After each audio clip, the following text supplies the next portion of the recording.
Hello students, welcome back to my YouTube channel. हम लोगों ने लास्ट वीडियो में अपना चैप्टर स्टार्ट किया था एटॉमिक स्ट्रक्चर, यानी आपका बीएससी पार्ट 1 का जो एटॉमिक स्ट्रक्चर था। मैंने कल आपको उसमें श्रोडिंगर वेव इक्वेशन और आपके लिए मैंने हाइजेनबर्ग अनसर्टेनिटी प्रिंसिपल समझाया था स्टूडेंट। तो सभी स्टूडेंट को आई होप कि समझ में अच्छे से आया होगा, और नहीं आया होगा तो आप मेरे से कमेंट सेक्शन में पूछ सकते हैं, कभी भी मैं आपको उसको अगेन रिपीट कर सकती हूँ। तो स्टूडेंट आज हम लोग स्टार्ट करते हैं अपना बीएससी पार्ट 1 का जो हमारा फर्स्ट पेपर इनऑर्गेनिक केमिस्ट्री है, उसका जो यूनिट फर्स्ट का फर्स्ट लेसन है आपका एटॉमिक स्ट्रक्चर। उसमें हमने 2 टॉपिक कंप्लीट कर लिए हैं और हम उसे आज कंटिन्यू करते हैं एक हम न्यू टॉपिक के साथ, जो कि बहुत ज़्यादा इम्पॉर्टेंट है आपके बीएससी पार्ट 1 के एग्ज़ाम के अकॉर्डिंग बहुत इंपॉर्टेंट है। वो लॉन्ग क्वेश्चन में आपका आता ही है या फिर शॉर्ट में आएगा, राइट, लेकिन मोस्ट ऑफ प्रोबेबिलिटी ये है उसकी कि वो आपका लॉन्ग क्वेश्चन में आएगा। ठीक है, तो स्टूडेंट्स वो टॉपिक है, हमने स्टूडेंट्स आपको कल टॉपिक्स के नाम बताए थे कि एटॉमिक स्ट्रक्चर जो आपका चैप्टर फर्स्ट है उसमें कौन कौन से आपके टॉपिक हैं। तो उसमें स्टूडेंट्स सारे टॉपिक जो आपके हैं वो आप ऑलरेडी 11th क्लास में पढ़ चुके हैं एटॉमिक स्ट्रक्चर में। वही टॉपिक आपके बीएससी पार्ट 1 में यहाँ पर रिपीट हुए हैं। तो स्टूडेंट्स कल मैंने आपको वो सारे टॉपिक्स के नाम लिखवाए थे। क्या लिखवाए थे? उसमें आपका हाइजेनबर्ग था, आपका श्रोडिंगर वेव इक्वेशन था, आपका पाउली एक्सक्लूजन था, और आपका हुंड का रूल था, और आपका क्या था, इलेक्ट्रॉनिक कॉन्फ़िगरेशन था, आपका अवाव प्रिंसिपल था, आपका signification sign and sign square था, और आपका लास्ट में था इफेक्टिव न्यूक्लियर चार्ज ENC। तो हमने इतने टॉपिक्स बताए थे कि इतने टॉपिक्स आपके चैप्टर फर्स्ट एटॉमिक स्ट्रक्चर में आते हैं। तो स्टूडेंट्स अब मेरे को आप ये बताइए, हम लोगों ने कल 2 टॉपिक्स कवर कर लिए थे। एक था आपका श्रोडिंगर वेव इक्वेशन और एक था आपका हाइजेनबर्ग अनसर्टेनिटी प्रिंसिपल। तो स्टूडेंट आज मैं स्टार्ट करती हूँ इसी चैप्टर का एक न्यू टॉपिक क्वांटम नंबर्स। तो स्टूडेंट्स हम स्टार्ट करते हैं क्वांटम नंबर्स। तो स्टूडेंट्स आप जानते हो कि क्वांटम नंबर क्या होते हैं? क्वांटम नंबर्स जो कि आपने क्लास 12th में भी पढ़े होंगे। क्लास 12th में आपने इनको निकालना भी सीखा होगा कि हम कैसे क्वांटम नंबर निकालते हैं। तो स्टूडेंट्स क्वांटम नंबर क्या होते हैं? ये जो हमने कल श्रोडिंगर वेव इक्वेशन फाइंड की थी, तो उसके सॉल्यूशन से हमने देखा कि इलेक्ट्रॉन की जो प्रोबेबिलिटी होती है ऑर्बिटल में, वो मैक्सिमम कहाँ पर होती है, किस जगह ज़्यादा होती है।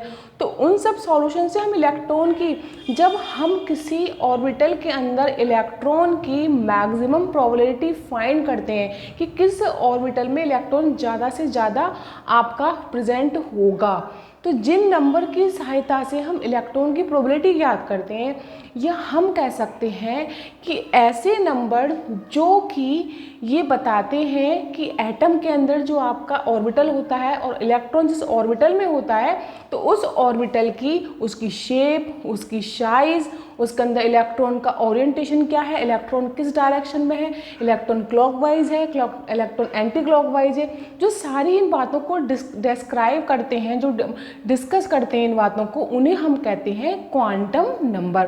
तो स्टूडेंट्स हम ये भी कह सकते हैं कि ऐसे नंबर जो किसी ऑर्बिटल के शेप, साइज और उसमें जो इलेक्ट्रॉन प्रेजेंट है, राइट। आपको ये बात पता है कि आपका एक सबसे बड़ा क्या होता है, शेल, राइट। सेल के बाद क्या होता है आपका सब शेल, राइट। और बेटा सब सेल में क्या होते हैं आपके ऑर्बिटल, राइट। और बेटा ऑर्बिटल्स में क्या होते हैं आपके इलेक्ट्रॉन्स होते हैं, राइट। तो हमें ये बताना है कि जो सब शेल के अंदर जो ऑर्बिटल है उसमें जो इलेक्ट्रॉन प्रेजेंट है, तो किस ऑर्बिटल में इलेक्ट्रॉन के पाए जाने की प्रोबेबिलिटी ज़्यादा है, और उस इलेक्ट्रॉन की क्या डायरेक्शन है, उस इलेक्ट्रॉन की एनर्जी क्या है, और उस ऑर्बिटल के बारे में भी हम डिस्कस करते हैं कि ऑर्बिटल जो है जब हमें ऑर्बिटल का पता होगा तो इलेक्ट्रॉन का भी पता होगा, तो ऑर्बिटल जो है उसका शेप क्या है, ऑर्बिटल का साइज क्या है, ऑर्बिटल में जो इलेक्ट्रॉन प्रेजेंट है उसका ओरिएंटेशन क्या है, ठीक है, और वो उसकी डायरेक्शन क्या है। तो इन सब जब चीज़ों का हम डिस्कस करते हैं, उसमें डिस्क्राइब करते हैं, तो ऐसे नंबर्स को हम लोग क्वांटम नंबर्स कहते हैं। तो हम बोलेंगे कि ऐसे नंबर जो एक किसी ऑर्बिटल के शेप, साइज, एनर्जी ओरिएंटेशन को डिस्क्राइब करते हैं या डिस्कस करते हैं तो ऐसे नंबर को हम क्वांटम नंबर कहते हैं। तो स्टूडेंट्स हम इसमें क्या कहेंगे, किसी भी एटम में, राइट, कोई भी एटम है और एटम में क्या है बेटा आपका, एटम में ऑब्वियसली ऑर्बिटल होगा प्रेजेंट, राइट। तो एटम में ऑर्बिटल, और ऑर्बिटल का क्या डिस्कस करेंगे हम, उसकी एनर्जी, उसका शेप एंड साइज एंड उसका ओरिएंटेशन, राइट, ओरिएंटेशन।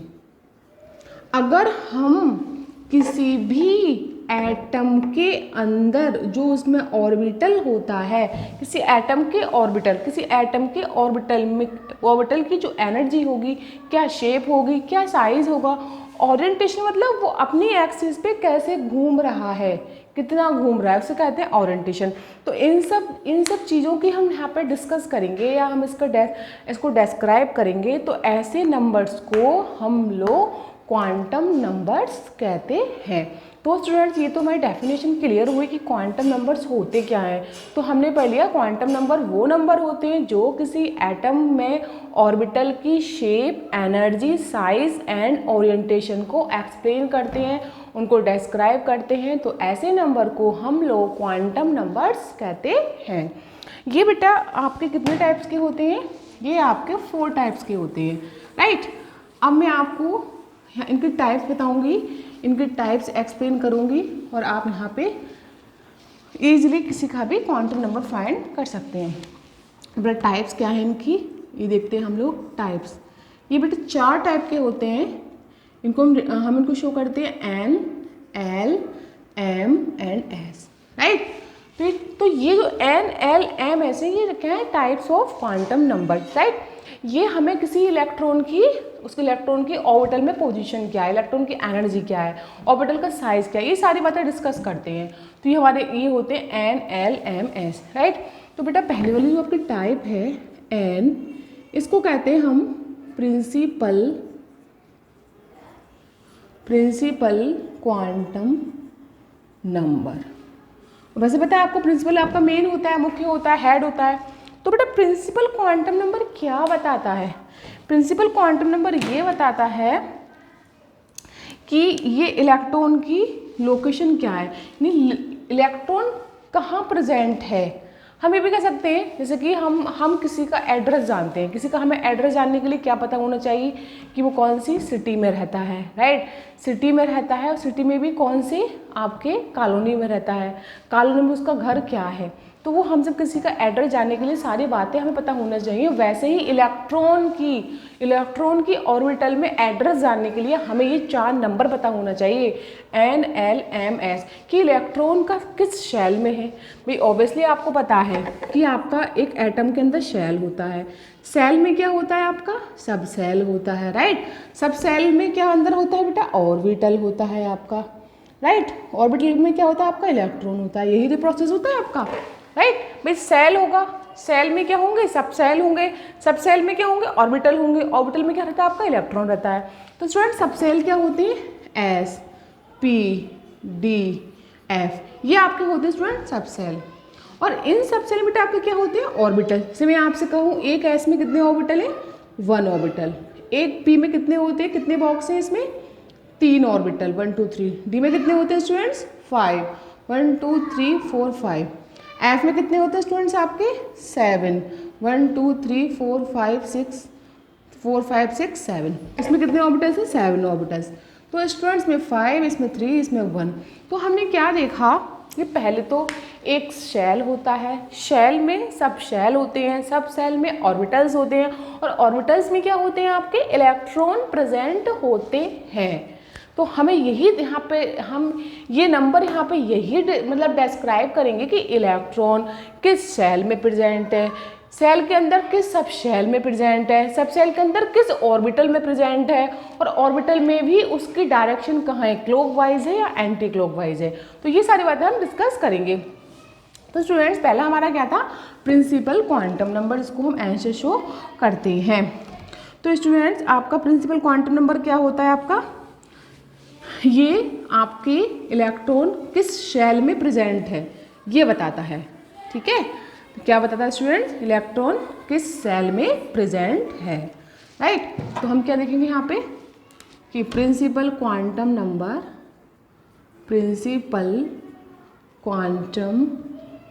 नंबर क्या होता है, इसको एन से शो करते हैं। ये हमें ये बताता है कि इलेक्ट्रॉन किस शेल में प्रेजेंट है, राइट। ठीक है, किस शेल में प्रेजेंट है। और इसमें बेटा हम क्या देखते हैं, यहाँ पर हम इलेक्ट्रॉन की, किसकी, इलेक्ट्रॉन की या फिर ऑर्बिटल्स कह सकते हैं, ऑर्बिटल की एनर्जी भी बताता है, ऑर्बिटल की एनर्जी भी बताता है, राइट। ऑर्बिटल क्या बताता है, और ये ऑर्बिटल्स का साइज भी बताता है, ऑर्बिटल का साइज भी बताता है, राइट स्टूडेंट्स। तो हमने क्या देखा कि प्रिंसिपल क्वांटम नंबर जिसको हम एन से इंडिकेट करते हैं, वो हमें ये बताता है कि इलेक्ट्रॉन किस सेल के ऑर्बिटल में प्रेजेंट है, राइट। सेल बताता है और ऑर्बिटल की एनर्जी भी बताता है और आपकी ऑर्बिटल का साइज भी बताता है, राइट। तो हम इसमें देखा ये हमारा क्या हो गया, N principal quantum number.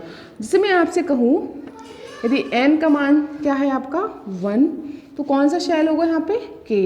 N का मान 2 तो कौन सा सेल होगा एल। एन का मान 3 तो कौन सा सेल होगा आपका एम। और एन का मान 4 तो कौन सा सेल होगा स्टूडेंट्स आपका एन। तो ऐसे अगर हमारा एन का मान बढ़ता जाएगा 1 2 3 4 तो हमारे वो शेल को इंडिकेट करता जाएगा। 1 के लिए K, L, M, N, O, P and so on, right. तो ये तो हमने देखा कि प्रिंसिपल क्वांटम नंबर हमें बताता है कि हमारा उसमें वो कौन से सेल में प्रेजेंट है और उस ऑर्बिटल की एनर्जी क्या है। अब सेकंड आपका आता है बेटा एल, जिसको हम कहते हैं azimuthal quantum number. Azimuthal quantum number क्या होता है बेटा, इसको हम एंगुलर मोमेंटम क्वांटम नंबर भी कहते हैं।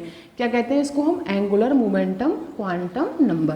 तो स्टूडेंट्स हम देखेंगे कि आपका सेकंड क्या है बेटा, second is one azimuthal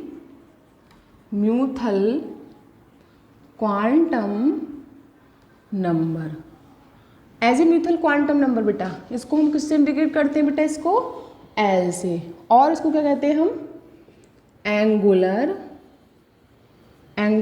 momentum quantum number, angular momentum quantum number, angular momentum quantum number, right. Angular momentum quantum number भी बोलते हैं इसको। तो बेटा ये क्या करता है, ये बताता है कि जो इलेक्ट्रॉन है वो किस सब शेल के ऑर्बिटल में प्रेजेंट है। यानी उसने शेल को बताया, ये क्या बताएगा, सब शेल। सब शेल क्या होते हैं आपके, एस, पी, डी, एफ, इन्हें हम बोलते हैं सब शेल। तो एजीम्यूथल क्वांटम नंबर जिसको हम एल से इंडिकेट करते हैं, वो हमें ये बताता है कि इलेक्ट्रॉन किस सब शेल में प्रेजेंट, किस सब शेल के ऑर्बिटल में प्रेजेंट है, राइट। जैसे कि हमने देखा कि ये हमारा बताएगा, और हमारा ये क्या बताता है,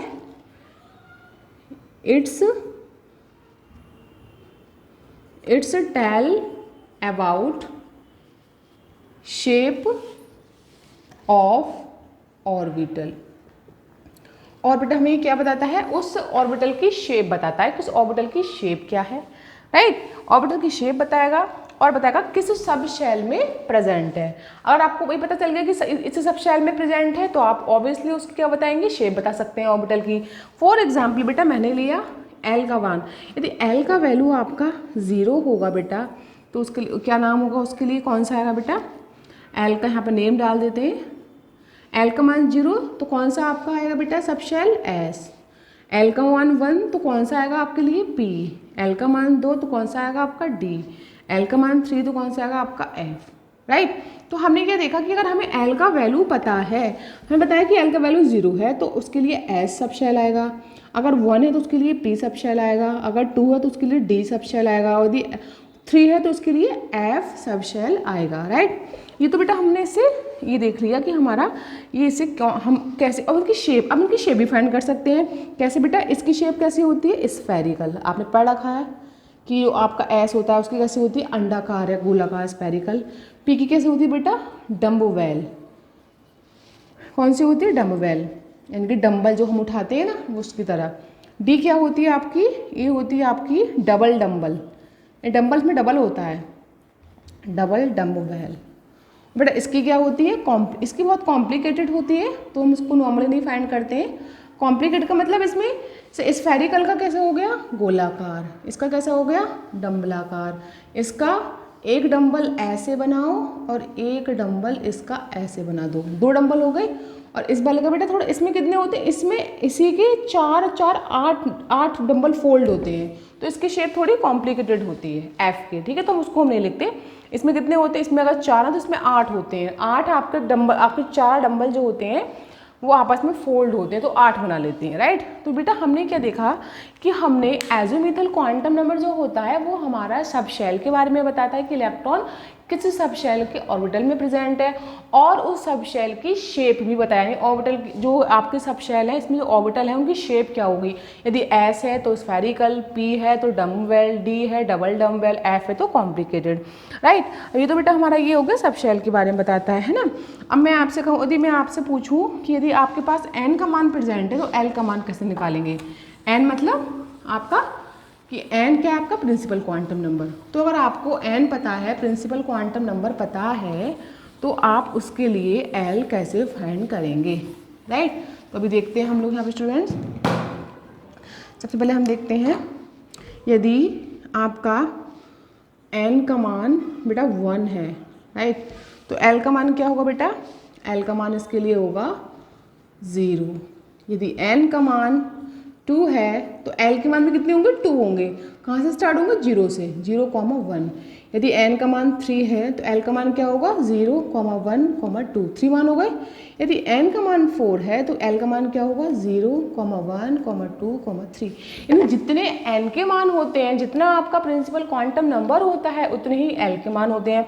और l के मान हमेशा कहाँ से स्टार्ट होते हैं, 0 से। यदि n का मान 1 तो l का मान 1 0, n का मान 2 तो l का मान 0 1, n का मान 3 तो l का मान 0 1,2, n का मान 4 तो l का मान 0 1 2 3। ये 4 वैल्यू हो गई बेटा। अब देखिए बेटा ये तो हमने फाइंड कर लिए किसके, आपके एल के मान। अब नेक्स्ट बेटा आपका आता है यहाँ पे, हाँ इसके बाद हम इसमें देखते हैं, अगर हमें नंबर ऑफ सबशेल क्या होते हैं आपके, SPDF, नंबर ऑफ सबशेल अगर फाइंड करने हैं सेल में, तो हम उसका एक फार्मूला होता है बेटा, वो क्या होता है वो भी देख लेते हैं हम लोग। नंबर ऑफ सबसेल, सबसेल को क्या कहते हैं हिंदी में बेटा, सबसेल को कहते हैं हम लोग उपकोष, राइट।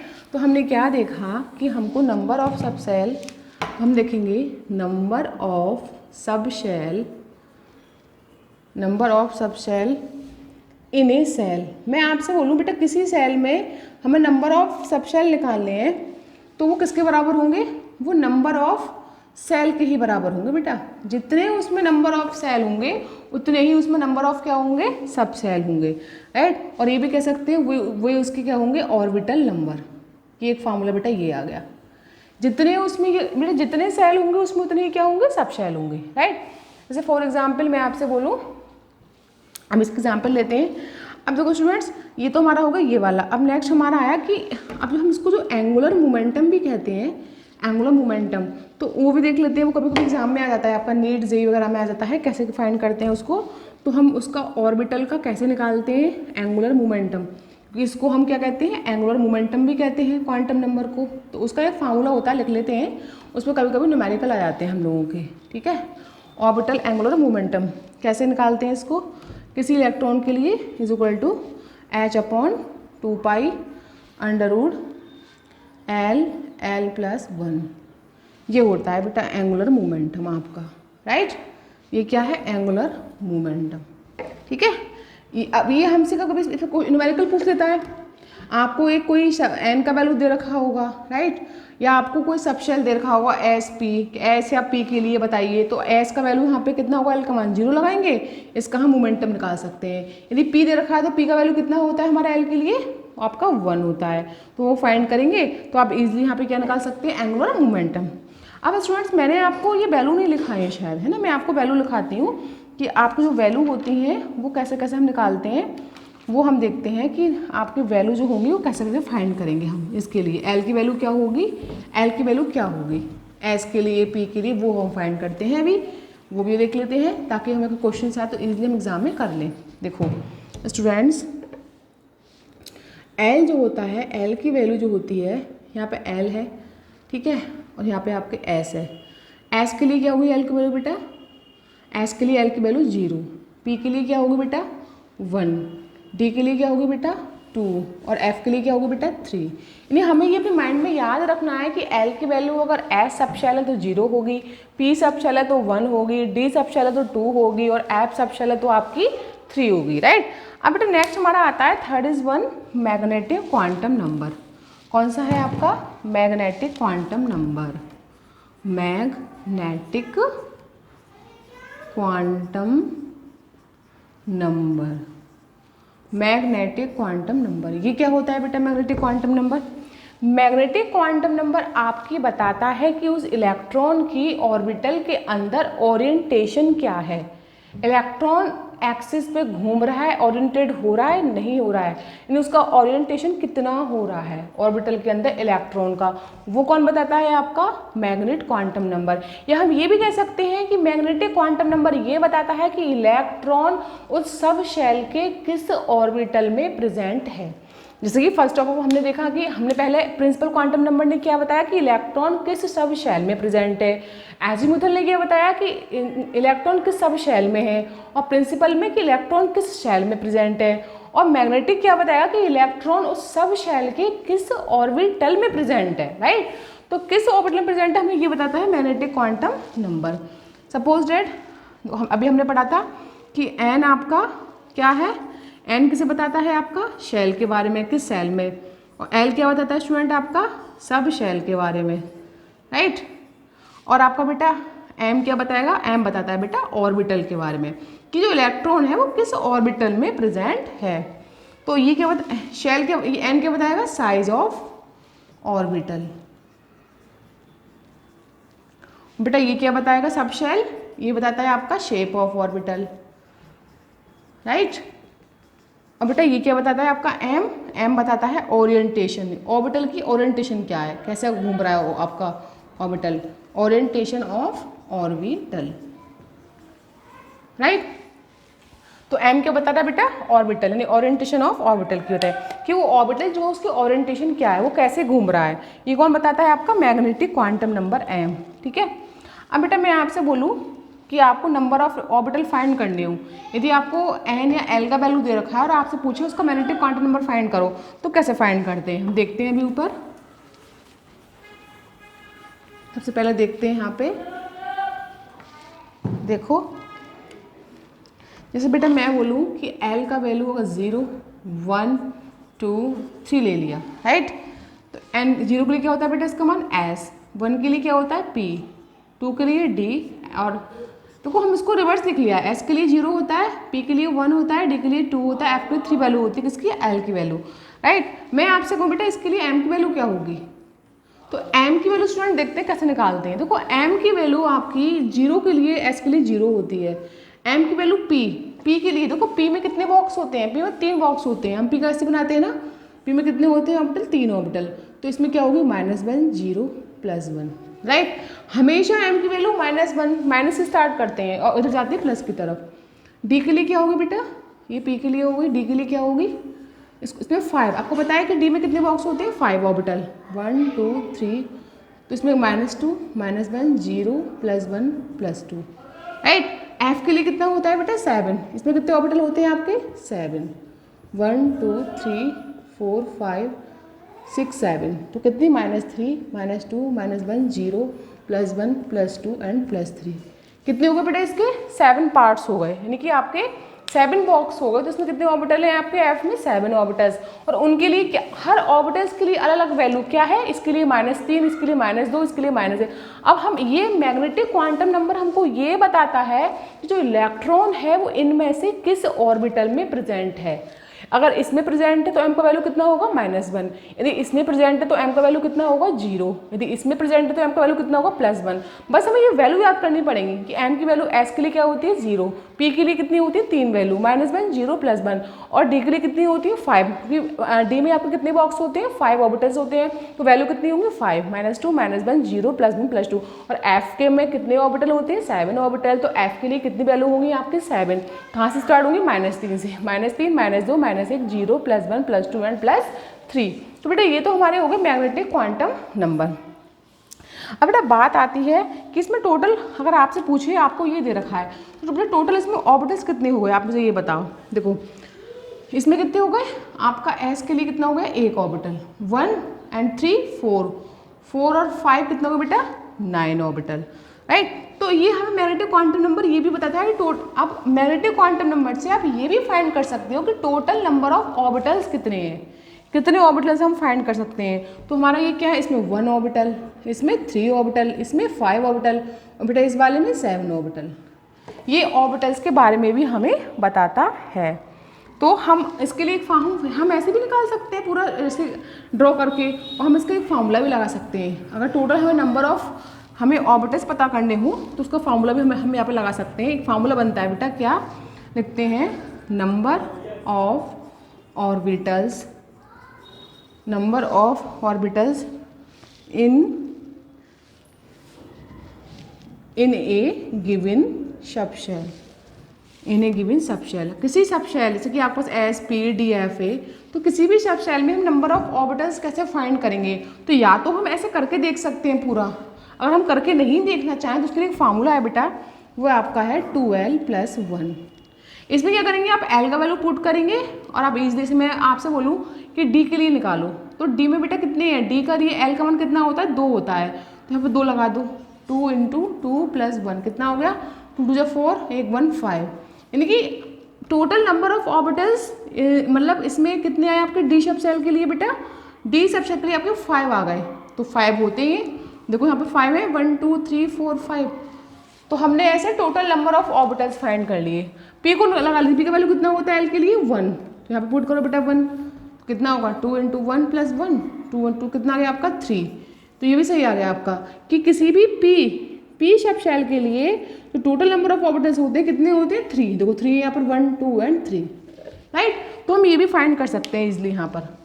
ओके स्टूडेंट्स, तो नेक्स्ट आपका है बेटा, इसके बाद हमारा है, हाँ इसके बाद हमारा चलता है ये, इसमें हम ये भी फाइंड कर सकते हैं, टोटल नंबर भी देख सकते हैं, ऐसे आपको number of total electron find करने हैं वो भी कर सकते हैं इसमें। वो कैसे करेंगे देखो स्टूडेंट्स, हम यहाँ पर तो हमने एन एल एम का यूज़ जान लिया क्या यूज़ है, इस पर अभी और न्यूमेरिकल्स करते हैं हम 2-4 अच्छे से हमें अच्छा समझ में आएगा।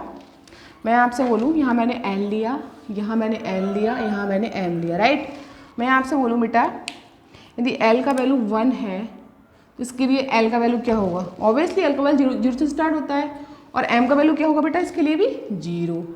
यदि एन का वैल्यू आपका 2 है तो बेटा एल के कितने वैल्यू होंगे आपके 2 0 और 1, और एम का वैल्यू 0 के लिए 0 और 1 के लिए क्या होगा बेटा एल का वैल्यू आपका 1 के लिए मतलब p हो गया, तो इसका मतलब m के वैल्यू कितने होंगे 3 होंगे, -1 0 + 1।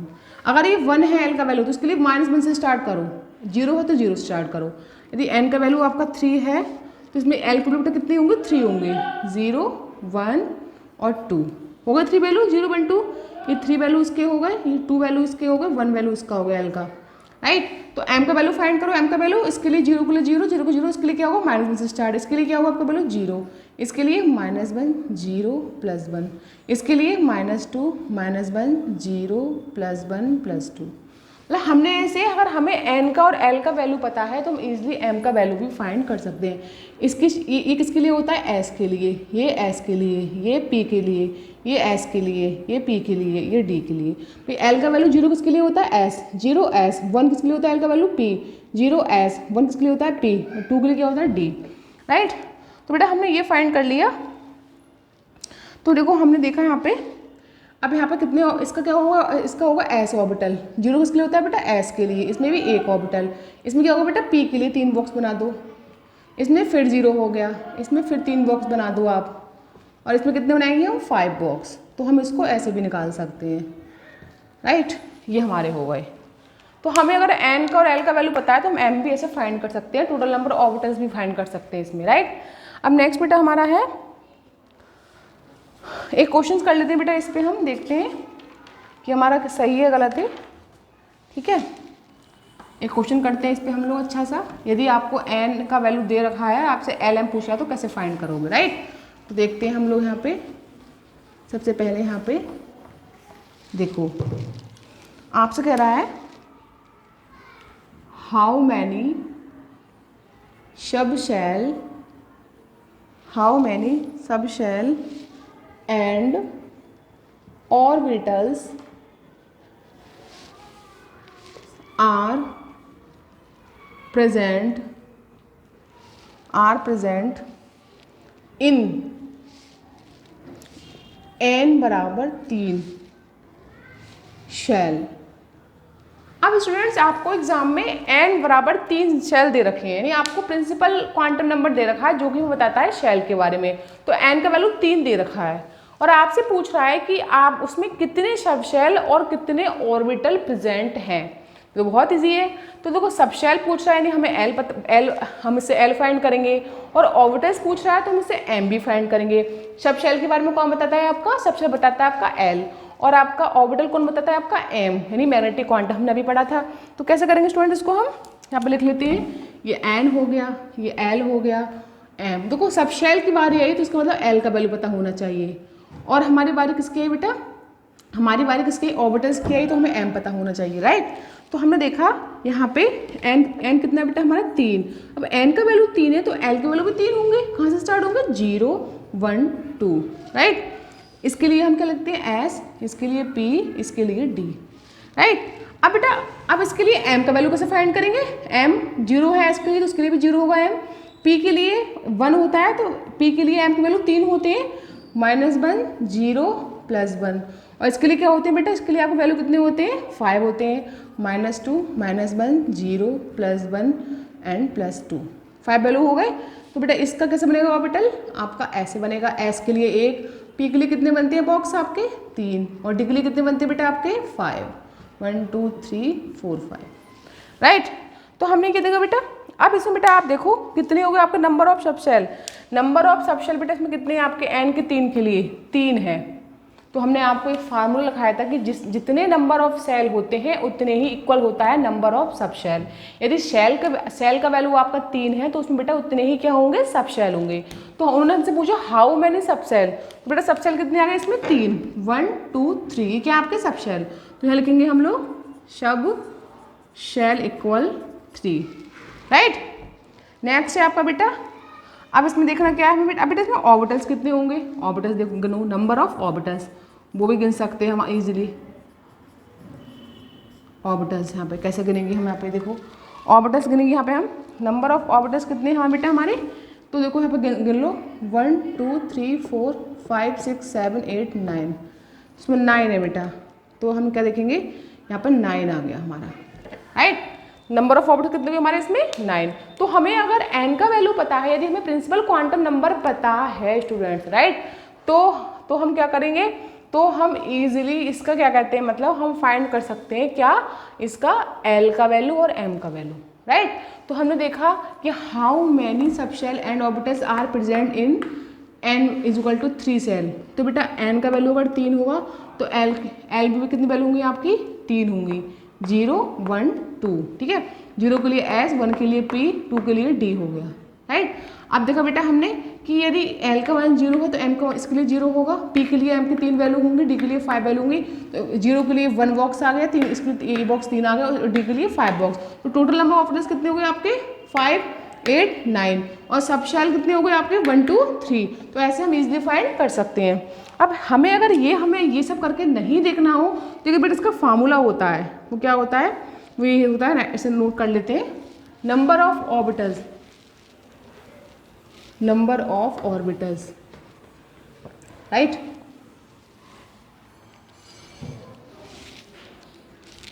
नंबर ऑफ ऑर्बिटल्स,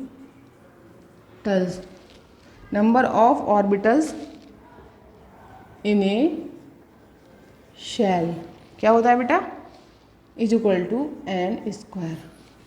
ये number of orbitals in a shell N square. यदि हमें कोई एन पता है, एन मतलब कुछ भी हो सकता है, जैसे कि आपका एन का वैल्यू 3 है, राइट, तो इसमें 3 का स्क्वायर करो कितना हो गया बेटा, 9 हो गया, जो कि हमने अभी निकाला था 9 ऑर्बिटल्स। तो यदि हमें शेल पता है और हमें उसमें ऑर्बिटल्स फाइंड करने हैं डायरेक्टली, तो हमारा उसका फार्मूला क्या होता है स्टूडेंट, फार्मूला हमारा होता है number of orbitals in a shell is equal to N square. तो ये तो बेटा हमारे हो गए न्यूमेरिकल इस पे, ठीक है, ये फार्मूला इसको याद रख लेना। अब बेटा नेक्स्ट हमारा है इसमें आपका अगला है हमारा स्पिन क्वांटम नंबर, राइट। तो स्पिन क्वांटम नंबर क्या होता है स्टूडेंट्स आपका। अब इसमें आप ये भी दे सकते हैं, हमने अभी आपको बताया था, इसमें हम थोड़े फार्मूले और लिख लेते हैं यहाँ पर, ठीक है। इसके बाद एक दो इसमें न्यूमेरिकल कर लेते हैं, इस टाइप के फार्मूले देख लेते हैं, ठीक है। तो हमने फाइंड कर लिया कि अगर हमें नंबर ऑफ शेल पता है तो हम नंबर ऑफ ऑर्बिटल्स भी इजीली फाइंड कर सकते हैं, राइट। कैसे फाइंड करेंगे हम, number of subshell, number of subshell in a shell पता है कितने होते हैं बेटा, इक्वल नंबर ऑफ सेल होते हैं। जितने आप नंबर ऑफ आपके सब शेल होंगे उतने ही नंबर ऑफ सेल होंगे। और बेटा और फिर हमने फार्मूला लिखा था number of orbitals in a shell is equal to N square. फिर आया number of orbitals in a subshell. उसमें कैसे याद करेंगे हम लोग भाई, number of orbitals in a shell में तो फार्मूला एन स्क्वायर हो गया। अब number of in a subshell, number of in a subshell, उसके लिए फार्मूला क्या होगा स्टूडेंट हमारा 2l+1, ऐसे फाइंड कर सकते हैं इसके लिए हम, है ना। और बेटा नंबर ऑफ इलेक्ट्रॉन, एक ऑर्बिटल में number of electron in an orbital कितने होते हैं, एक उसमें ये पता होना चाहिए आपके 2 इलेक्ट्रॉन होते हैं, यानी एक ऑर्बिटल में आपके 2 इलेक्ट्रॉन आ सकते हैं, एक आपका एंटी क्लॉकवाइज एक क्लॉकवाइज, राइट। अब उसके बाद बेटा ये है, अब एक क्वेश्चन आता है एक आपका इजी सा कि आपसे पूछे find number of electron in 4th shell, यानी कि फाइंड नंबर ऑफ आता find number of electron 4th shell में आपके कितने नंबर ऑफ इलेक्ट्रॉन होंगे। तो हमने बेटा इसका फार्मूला क्या बताया था आपका, सिंपल सा, find number of electron in 4th shell. तो क्या होगा इसका फार्मूला आपका, इसका फार्मूला होगा आपका 2n स्क्वायर। तो कितना होगा 2 × 4 का स्क्वायर, कितने हो गए आपके 32 हो गए इसमें, ठीक है। किसी पर्टिकुलर आपको सेल को कहता है तो उसको हम ये वाला फार्मूला लगाएंगे 2n स्क्वायर, राइट। अब नेक्स्ट बेटा हमारा है, अगर आपसे इलेक्ट्रॉन पूछेगा कि find number of electron in shell तो 2n स्क्वायर, और आपसे नंबर ऑफ ऑर्बिटल पूछेगा तो n स्क्वायर। ये ध्यान रखना है कि आपसे अगर नंबर ऑफ ऑर्बिटल सेल में पूछेगा तो n स्क्वायर फार्मूला, और नंबर ऑफ ऑर्बिटल इलेक्ट्रॉन पूछेगा, number of electron in shell, तो फार्मूला क्या होगा 2n स्क्वायर। ये हमें यहाँ पर नोट कर लेनी बेटा, राइट। अब नेक्स्ट बेटा अभी क्वेश्चन कराते हैं आपका, इसी पे डिपेंड है वो क्वेश्चंस आपका क्या है, देखो इसका क्वेश्चन है आपका find number of electron which, जिसके लिए n इज इक्वल टू क्या है बेटा 2, m is equal to 0 and s is equal to +½ right, ये है। तो बेटा इसके लिए हमें इतना दे रखा है, हमें n m s दे रखा है पर l नहीं दे रखा। तो बेटा हमें पता है कि यदि n का वैल्यू हमारे पास 2 है तो इसके लिए हम l का वैल्यू फाइंड करते हैं, इसलिए l कितने होंगे 2 वैल्यू 0,1। अब m का वैल्यू 0 दे रखा है बेटा, इसका मतलब इस वाले इलेक्ट्रॉन की बात हो रही है, इसके लिए 0 हो गया। और s का वैल्यू +½ दे रखा है, इसका मतलब यहाँ पे इन्होंने एक इलेक्ट्रॉन की बात की है, इसकी डायरेक्शन दे रखी है +½ तो बेटा कैसे फाइंड करेंगे। अब m का वैल्यू जो होगा आपका तो 2 तो होगा ही होगा हमारे इसके लिए। अब m का वैल्यू 0 किसके लिए होता है, तो 2 तो इसके लिए भी आएगा। तो m का वैल्यू है दे रखा है 0, बेटा यहाँ पे क्या हो जाएगा आपका, m का वैल्यू हम क्या लगाते हैं इसके लिए, ये होता है 0 और 1, तो 0 1 के लिए क्या होगा m का वैल्यू -1 0 + 1, राइट। नहीं ये हो गया आपका है, तो क्या इसका मतलब हो गया, ये आपका यहाँ पे आ गया। 2 तो ऑलरेडी था, 2 सभी के लिए होगा, तो n का 2 वैल्यू तो 0,1, m का 0, s का +½ बट m का वैल्यू आपका इसके लिए। अब इसमें चूंकि हमें देखना है कि इलेक्ट्रॉन जो है वो कौन से ऑर्बिटल्स में होगा, तो p के लिए क्या होता है आपका, तो देखो 2 कंडीशन हो सकती हैं, ए तो इलेक्ट्रॉन इसमें हो सकता है और s के लिए 0 वैल्यू आता है, तो ए इसमें इलेक्ट्रॉन हो सकता है। भाई ये तो प्रोबेबिलिटी है कि m का वैल्यू अगर 0 है तो m का वैल्यू 0 अगर आपके p के लिए ड्रॉ करते हैं तो p में कितने होते हैं, 3 बॉक्स। 3 बॉक्स में कौन होता है आपका, फर्स्ट -1 0 + 1 और एक आपका s में तो 0 होता है इसके लिए। तो प्रोबेबिलिटी क्या है, 2 प्रोबेबिलिटी है कि इलेक्ट्रॉन आपका एक इसमें भी हो सकता है 0, m को 0 दे रखा है तो 0 इसके लिए भी हो सकता है और 0 इसके लिए भी हो सकता है। और ये 2 जो है 2s 2p सभी के लिए रहेगा। लेकिन यहाँ पे आपकी जो डायरेक्शन है s की वो क्या है आपकी, यहाँ पे वो डायरेक्शन में देखनी है, कितनी भी डायरेक्शन है आपकी +½ है, तो बेटा +½ क्या है आपकी, इसमें है एक, ठीक है, एक इलेक्ट्रॉन की, और +½ इसमें है, तो ऐसे कितने इलेक्ट्रॉन हो गए आपके इसमें, ऐसे आपके 2 इलेक्ट्रॉन हो गए, जो है ना फाइंड नंबर ऑफ इलेक्ट्रॉन। तो आपको ऐसे भी देकर नंबर ऑफ इलेक्ट्रॉन फाइंड करा सकता है कि यदि आपके पास n = 2 हो, m = 0 हो, s = +½ हो, तो ऐसे कितने इलेक्ट्रॉन होंगे। तो सिंपल सा स्टूडेंट, पहले n = 2 दे रखा है तो हम इससे इजीली l का वैल्यू निकाल सकते हैं।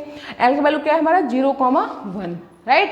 तो 0,1 हो गया हमारा, तो 0,1 हो गया तो 0,1, फिर m का वैल्यू क्या हो गया हमारा, 0 के लिए 0, ठीक है, और 1 के लिए क्या होगा m का वैल्यू -0 + 1 ये होगा। अब प्रोबेबिलिटी 2 हो सकती है, लेकिन इलेक्ट्रॉन की डायरेक्शन क्या है, एक की तरफ है ऊपर की ओर, तो ऐसे 2 इलेक्ट्रॉन हो सकते हैं। एक तो इस वाले बॉक्स में प्रेजेंट होगा जिसके लिए m का वैल्यू 0 है, और एक इस वाले में होगा s में, तो एक इलेक्ट्रॉन इसमें हो गया, एक इलेक्ट्रॉन इसमें। तो हमारे नंबर ऑफ इलेक्ट्रॉन कितने हैं स्टूडेंट्स, नंबर ऑफ इलेक्ट्रॉन हमारे कितने आ गए, 2, राइट। नंबर ऑफ इलेक्ट्रॉन आपके 2 आ गए, राइट। अब देखो, अब देखा हमने स्टूडेंट्स कि अब हम पढ़ते हैं इसको, लास्ट हमारा है स्पिन क्वांटम नंबर, ठीक है, स्पिन क्वांटम नंबर। इसमें क्या पढ़ते हैं हम लोग, स्पिन क्वांटम नंबर हमें ये बताता है कि कोई भी इलेक्ट्रॉन जो उसका एक ऑर्बिटल में एग्जिट करने की टेंडेंसी होती है, spin quantum number, right. Spin quantum number हमें क्या बताता है, स्पिन क्वांटम नंबर हमको ये बताता है कि उसकी स्पिन क्या है, डायरेक्शन क्या है, यानी कि या तो वो आपका +½ है या वो -½ है, यानी जो ऑर्बिटल के अंदर जो इलेक्ट्रॉन है उसकी डायरेक्शन क्या है, एंटी क्लॉकवाइज या क्लॉकवाइज, राइट। यदि क्लॉकवाइज है तो बेटा क्या होगा आपका +½ और एंटी क्लॉकवाइज बेटा तो क्या होगा आपका -½ राइट, ठीक है। तो हमने क्या देखा बेटा, spin quantum number, spin quantum number जो होता है वो ये बताता है कि आपका जो क्या कहते हैं ऑर्बिटल्स में इलेक्ट्रॉन है, तो इलेक्ट्रॉन की डायरेक्शन क्या है, क्लॉकवाइज है, एंटी क्लॉकवाइज है। क्लॉकवाइज होगा तो +½ होगा, एंटी क्लॉक तो आपका -½ होगा। अब इसका बेटा हमारा ये हमारे फिनिश हो जाता है क्वांटम नंबर। अब लास्ट हमारे बेटा इसी से रिलेटेड हम लोगों का आता है आपका Pauli's exclusion principle, right. Pauli इसी पे डिपेंड है, इसी से हमारा नया टॉपिक रिलेटेड स्टार्ट है। Pauli is a very important for examination BSc and 12th both. तो पाउली ने क्या बताया, सिंपल सा इसी पे डिपेंड बेटा क्या है, पाउलीज एक्सक्लूजन प्रिंसिपल, राइट। तो पाउली ने बेटा क्या बताया, बहुत सिंपल सा रूल है आपका। पाउली ने बताया no two electrons in a same atom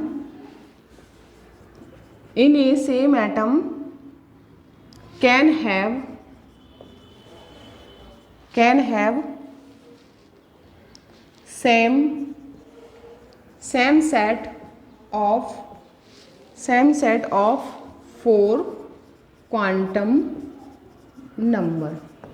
क्या कहता है बेटा पाउली का रूल्स, पाउली का रूल्स ये कहता है कि आपका कोई भी किसी एक ही एटम के लिए यदि हम उसी एटम में उसी ऑर्बिटल के 2 इलेक्ट्रॉन के लिए यदि चारों क्वांटम नंबर फाइंड करेंगे n l m s, तो वो कभी एक जैसे नहीं आएंगे।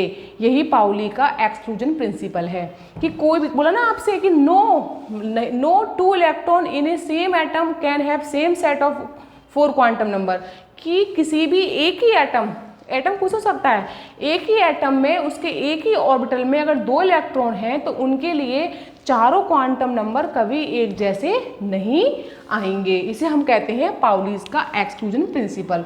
इसे फाइंड करते हैं, हम निकालते हैं। सबसे पहले हमने लिया बेटा यहाँ पे लिया ऑक्सीजन, कितना होता है इसका 8 होता है। करो उसका configuration 1s2 2s2 2p4 right. अब बेटा इसके लिए n का वैल्यू कितना होगा, n क्या होता है आपका, n क्या बताता है शेल कितना है 2, l कितना होगा ये बताता है सब सेल यानी कि p, तो p के लिए l का वैल्यू कितना होता है 1 राइट। फिर अब p के लिए m का वैल्यू क्या बताता है, m1 के लिए कितने बॉक्स होंगे 3, इसके 3 बॉक्स बनाइए बेटा, बन गए ये 3 बॉक्स हो गए, 1 इलेक्ट्रॉन 2 इलेक्ट्रॉन 3 और 4 इलेक्ट्रॉन का होगा बेटा इस वाले में होगा राइट। हमने फिल कर लिए 4 इलेक्ट्रॉन। इसके लिए क्या होता है m का वैल्यू -1, इसके लिए 0, इसके लिए +1 राइट। तो हमने क्या देखा n = 2 l = 1, इसके लिए आ गया और m का वैल्यू हमने ये फाइंड कर लिया यहाँ पर। तो बेटा इलेक्ट्रॉन 4 वाला किस में है, अब मैं आपसे बोलूँ एक ही एटम और एक ही ऑर्बिटल में भी, एटम तो एक ही ऑक्सीजन है और इसका एक ही ऑर्बिटल कौन सा है ये वाला, इस वाले इलेक्ट्रॉन जो ये वाला इलेक्ट्रॉन है पहला वाला, इसको मैं दिखाती हूँ इसके लिए, यानी ये पहला वाला जो इलेक्ट्रॉन है इसके लिए। तो बच्चों इसके लिए मैं निकालूंगी जो ऊपर की ओर है, इसके लिए मैं निकालूंगी तो n का वैल्यू कितना आएगा, इसके लिए 2 ही आएगा, l का वैल्यू कितना आएगा 1 आएगा, m का वैल्यू कितना आएगा -1 और s कहाँ है बेटा ऊपर की ओर, तो क्या आएगा +½ अब मैं आपसे बोलूँ बेटा जो नीचे इलेक्ट्रॉन है मतलब आपका एटम सेम वही रहेगा, ऑर्बिटल भी सेम रहेगा, लेकिन जो दूसरा इलेक्ट्रॉन है ऑर्बिटल में नीचे वाला, मैं इसको फाइंड करती हूँ n l m s तीनों, तो करो n कितना आएगा 2, l कितना आएगा आपका p के लिए 1, m कितना आएगा -1, लेकिन s क्या आएगा क्योंकि नीचे के लिए डाउनवर्ड तो क्या आएगा -½ तो आपने स्टूडेंट देखा कि पाउली का रूल्स कहता है कि किसी भी एक ही एटम में उसमें एक ही ऑर्बिटल में किन्हीं 2 इलेक्ट्रॉन के लिए चारों क्वांटम नंबर कभी एक जैसे नहीं होंगे। इसे हम कहते हैं पाउलीज एक्सक्लूजन प्रिंसिपल। यही पाउली का एक्सक्लूजन प्रिंसिपल है। तो इसमें हमने क्या देखा कि n l m तीनों सेम थे, लेकिन s हमारा क्या हो गया चेंज हो गया, s इसके लिए +½ हो गया और नीचे दूसरा इलेक्ट्रॉन आपको नीचे की तरफ है डाउनवर्ड उसके लिए -½ हो गया। तो आपने देखा दोनों सेम नहीं है, जबकि एक ही एटम के अंदर एक ही ऑर्बिटल में 2 इलेक्ट्रॉन है। ये हमारा क्या है पाउली का रूल्स।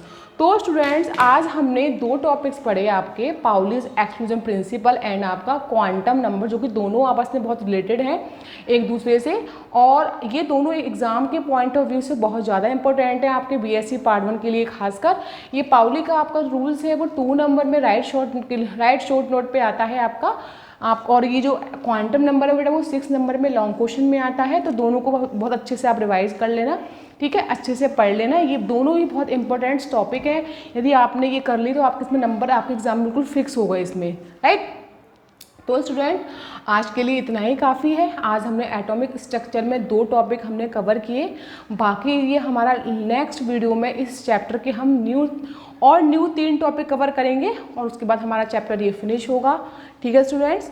और आज के लिए इतना ही काफ़ी है, मिलती हूँ आपसे मैं नेक्स्ट वीडियो में एक इसी चैप्टर के न्यू टॉपिक के साथ। Okay, bye.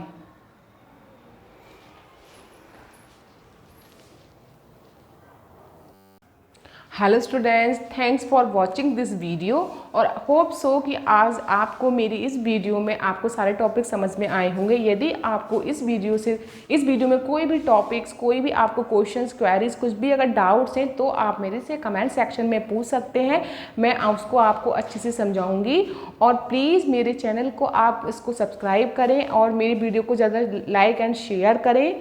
Thank you.